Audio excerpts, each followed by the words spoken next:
McPhee, Thomas, Eugene. Eugene. No, they're restricted. Even pet owners cannot come and take care of their So no animals. one can come in at all unless they have a specific reason with a permit. Hi, that's right. I got it.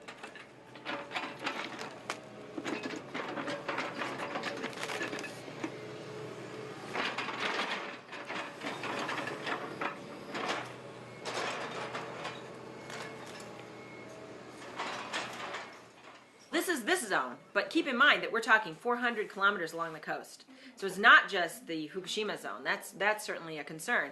That's a really separate concern from all the people who have no longer have homes along this coast and are no longer doing the things that they normally did.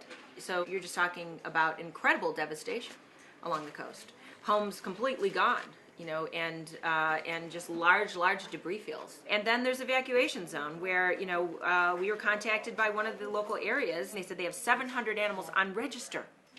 Well, if there's 700 animals on register, how many animals are not registered? How many animals are we talking about there? They float. We're coming into the town of Namie, which is in the 30-kilometer zone. And just back there, about 5 kilometers, it was half a microsievert, and now it's about 1 microsievert, which is still not terribly high. In Tokyo, it's 0.2, but it's getting higher. So let's put on our safety masks. How do you do this? Of course, I've never seen anyone leave an animal, but we find them so often on these roads. This is an artery that Yes. goes in and out, so people think that they'll be okay here. I assume that's what happens. I can't come up with a better explanation for finding dogs trotting along the road. where there's no residences. Right, that's right. So in those cases, we stop. Yeah, we put some food down. So we just keep stopping. If we see an animal, we're going to stop. You have And good eyes. if you see an animal Yeah. that we miss, make sure and flash your lights at I us wasn't even because looking. yeah, we're looking all constantly. I didn't know to start. Okay, so yep, just look. Got it. You're looking in the grass and you're looking, Okay. you know, up on the side. We're going to be on animal alert on the road. 1.7 just from 1 kilometer back. So this is a typical situation where we're not sure. There Stay are there. many homes like this that have been evacuated, and they've left their pets behind because they couldn't take them with them. So they're coming back in to feed them because they're allowed in this zone right now. So we don't know for sure if they've evacuated and they're just coming back to feed. But it seems that there is a fresh bowl of food and some fresh water. And okay, sorry. And she does have some ribbons in her hair. Yeah. We're about 2 right now. And that's Hold it not again. terrible. That's not terrible for a short time. But you don't want to stay here ingesting 2 microsieverts per hour on a long-term basis. So I'm guessing these people might have gone and they're just coming to check on the dog. It's very troubling. Those of us that went in, I was there on the last day that we could legally go in, and we took out. On that day, we took out 11 animals that we really crammed into the car. I mean, literally, animals on our laps and in cages, and filled our we had 2 cars. We filled them with the pets that we found were there running around the streets and obviously in distress. There's one more. There's a third one.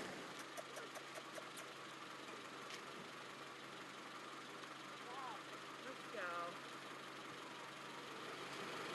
There's a little one that I'm worried about that we saw when we were last year. Let's put him in the bag for now, and then we can decide what to do. Let's take him down the road. Yeah. Hey, honey.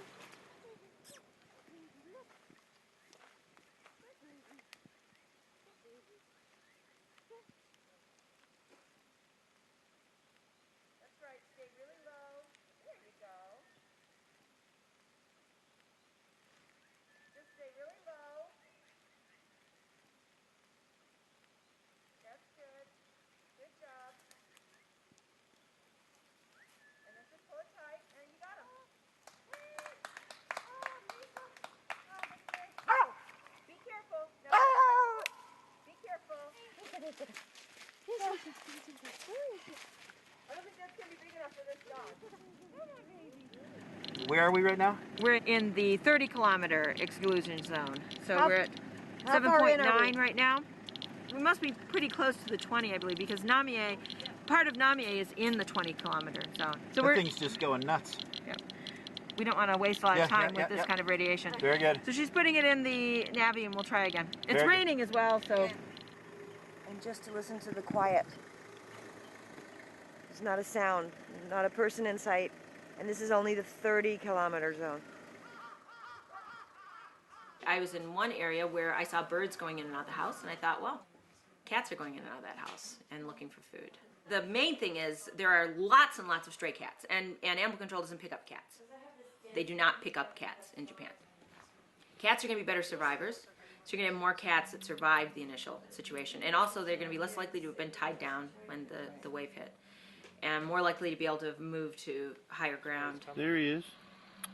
So you're going to have more cats that are still remaining in all of the debris fields in all of that area and are not getting care now, or are getting a lot less care than they were getting.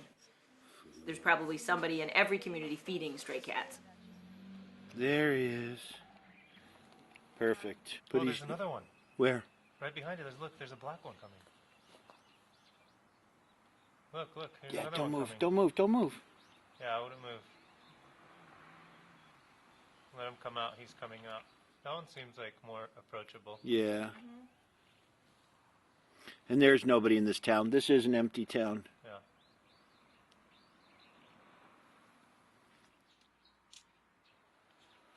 They're coming out of the rubble. Somebody had mentioned 5,800 animals remaining in the zone. I don't know where they came up with that. I don't know the number of pets per household, but I think you could take that number and then you could probably double it to include the cats, at least. Because they can be living in any of the houses. Yeah. You know. Hiding anywhere. No people. Everything they knew is different. If there were more time, if there were more volunteers, what I would love to do is to get posters up in the evacuation centers to try to round up people who were feeding cats or who are interested in doing that now and see what we could do to control that population.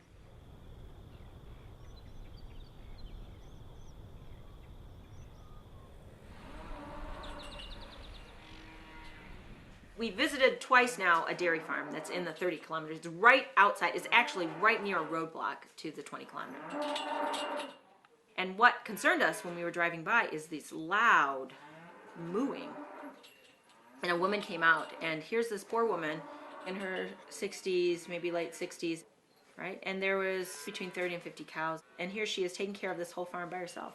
She's feeding the cows, she's milking them, doing everything she can to take care of them, and having a hard time. And we talked to her, and she said, you know, I grew up here. I've been here all my life. I'm not leaving these cows, and I'm staying here. Well, the next time we went back, we found her son there, and he said that she had just been hospitalized for exhaustion. So he was there taking care of the cows, and they were also, again, really agitated, and he said that he was feeding them less so that they would milk less, so that it was more manageable. I mean, he's doing this all by himself. And so I think the cows were just really hungry because of that. These are ushi, the cows. And we have 43 cows here. 43. Hello. Oh, he's hungry. He doesn't want people to think that Japanese people don't care about these animals. And he said to me, you know, I love every one of these cows. I don't want any of them to suffer. And he said, you know, I'm thinking of the worst, you know, the idea that I might have to euthanize or have them euthanized. And he said, it breaks my heart. So he said, you know, what's happening over there, it's even more heartbreaking. And, you know, the idea that over on the 20 kilometer zone that animals are dying without any care at all.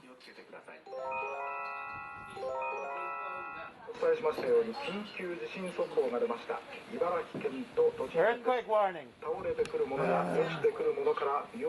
we're at this house here. There's a Shiba Ken, and the sign at the front door says, "Please do not take the dog. We are taking care of it." Doesn't seem to be in good hands. We're going to leave them a flyer in case they need extra help, and we'll be on our way. Great. No, because they come back and then we untie him and feed him and walk him. If we're 2 minutes in here and we find any cats and dogs, we're going to find more in this area. Let's do a sweep. Let's stay here. We're not heading back home yet. I'm going to go get my phone. Let's make a call. This is the hot zone that hasn't been touched yet by these people. Okay, so here's where we found a dog tied to the back of a house near the railroad tracks, right next to this apartment building that has a little red awning. If you go to the back, the dog is tied back there. Okay.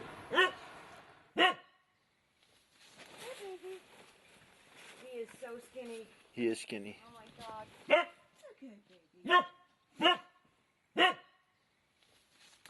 Okay, buddy. We found you. Korean television? Same NHK. Even the video and stuff. Because it's full HD. Soon it's going to get very hot. You know, we're in May. So in the end of June, it's going to be impossible to keep the dogs and the cats in the car because it's too hot. はい、この2人はアメリカから来まして、私は東京の方に住んでいて、ボランティアで。はい。The dog seems to be in a much better state. Seems to be very happy to see its owner.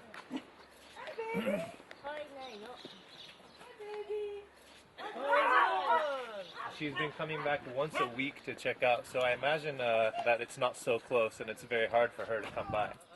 So they keep the small dog in the car, but they don't have facilities for larger pets where they're staying. So anyway, he's got a big basket of food, full bowl of clean water.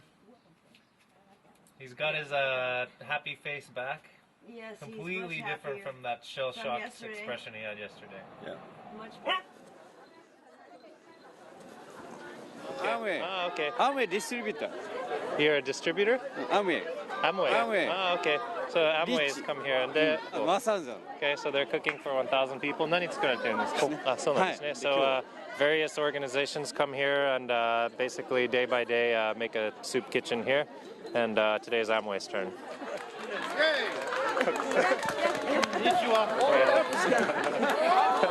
and I'm in New York. New Yorker. And you? Michigan. I'm from Michigan, hometown of Amway. Yay! Thank you, thank you, thank you. Yay! Yay! Yay! Cheese!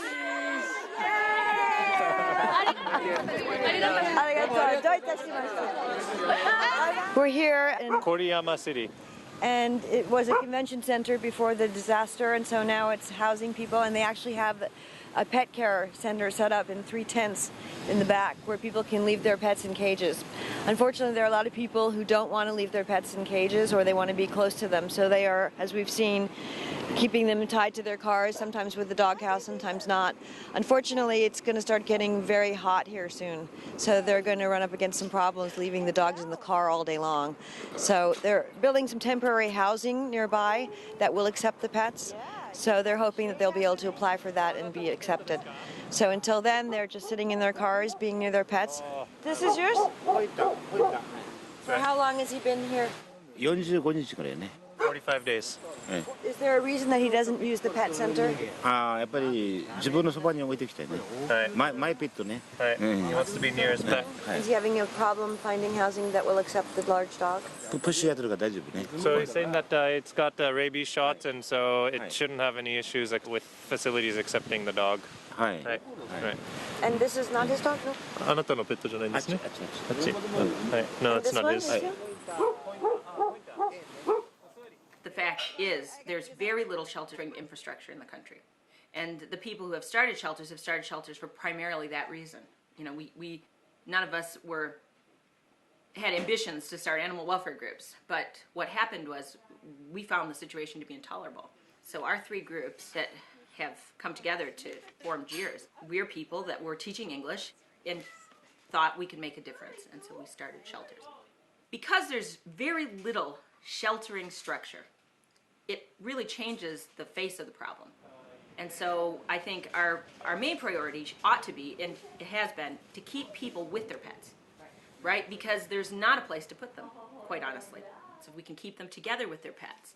And we can find a way to make that as comfortable as possible, as little stress on the pets as possible, and as healthy as possible. If we can do that, then that's been our main priority. So we go to evacuation centers and we see what are the problems, what are the concerns. We Talked to the leader at evacuation center, and we asked them to make an announcement. There are pet people here, and people come out and they talk to us. And we've had a really good reception for that. Sometimes people are just looking for support.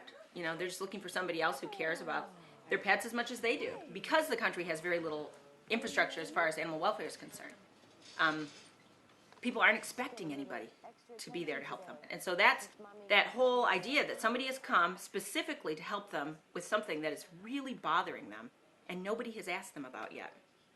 This is something that you over and over find people, you know, they respond in tears. They respond by grabbing us and hugging us. We just talked with the guy, and he didn't come out when we made the announcement.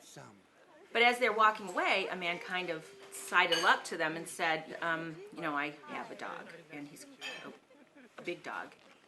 And he specifically said to our group, he said, you know, I had become quite depressed about this. I had become very, very sad.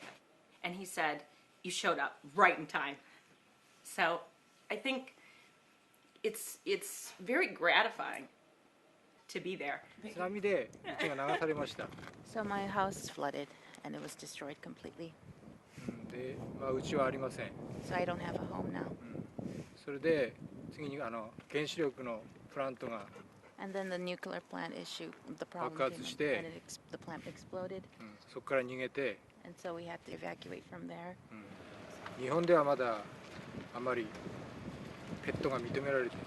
So I feel that here in Japan, pets are generally frowned upon, particularly for housings. The landowners, they're not used to handling or accepting larger animals like this. So we have a dog and we want to find a place in Koriyama, but we haven't been able to find one because we have a big dog here. I can only keep him in the car. So they will not allow dogs or animals inside the building. Oh, poor baby. Poor baby. You know, this person that we're trying to help today, he's tried apartment after apartment, and pet-friendly apartments will not accept a golden retriever.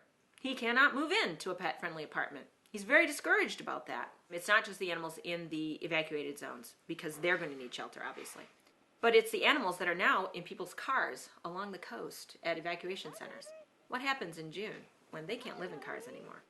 You know, there are people that won't be able to get apartments because they've got big animals, and they won't be able to keep them at the evacuation centers, and they won't be able to keep them in their cars. What are these people going to do? Well, we've got 5 cats that need pickup. They need to get to the vet. So in that group, there's a mother and 2 kittens from animal control. And the mother is sick, and one of the kittens is sick with upper respiratory infections. 2 of the others, we're going to house them temporarily for evacuation center person who can't keep them. They won't allow them into the evacuation center? If they allow them in, then they have to be kept in cages. And some of the cats don't do very well in cages. And then I think the other issue is that people keep them in cars, and that's not good either.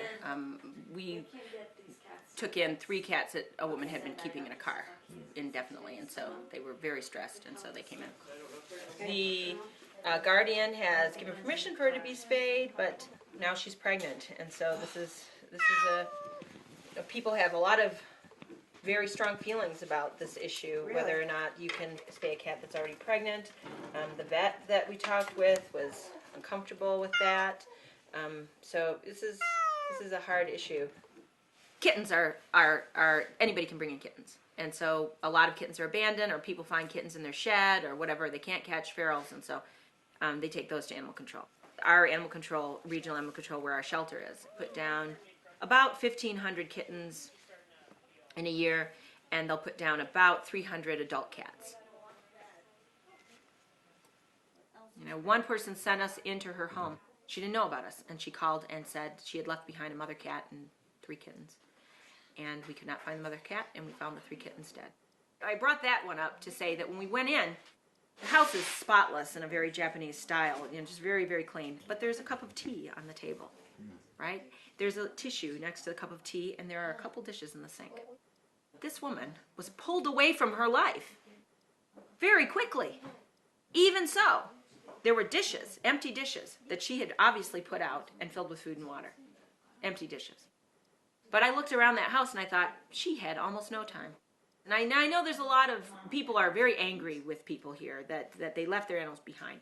Imagine growing up in a society where there are no shelters. Imagine growing up in a society where people don't help you with this kind of concern. How do you know that there's anything that you can do?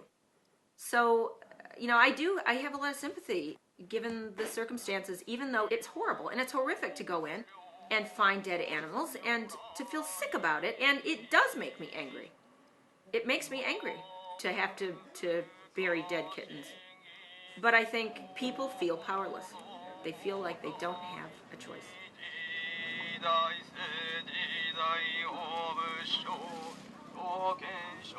Really, Katrina was what cemented this idea, that the not without my pet idea, the idea that people should evacuate with their animals, and that a law was created. Well, and that was quite recently. So I think this is what we hope. We hope that we can establish that leaving animals behind is unacceptable.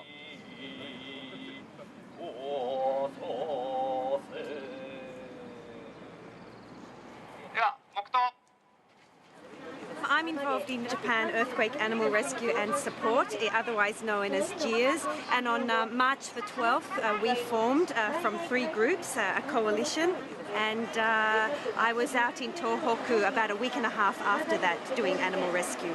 What's it like up there? What's going on? It's beyond words. It's really hard to describe until you see it with your own eyes. So what is the objective of what you're trying to do here? I think it's twofold. One is to, of course, rescue animals, and secondly, to support people who have animals. For example, people in evacuation centres who have been told that they may not keep the animals in the evacuation centres. We want to support them with food, or to take their animals temporarily, or if necessary, to take them permanently and find them a new home. The problem right now in Fukushima especially is that nobody can go in there into the evacuation zone, and seems like we can't do nothing about it. But that's exactly the reason why she wanted to do this, to change it.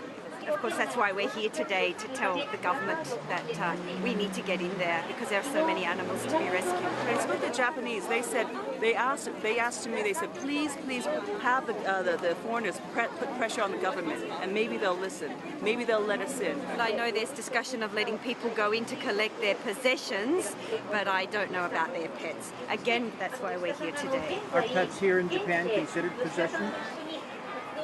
That's a good question. I think a lot of them are considered accessories, but I think that feeling is somewhat changing.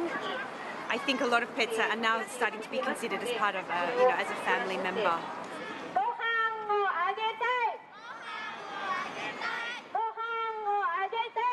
Ideally, we want to lobby the government, make it mandatory that evacuation centers have a place for these animals.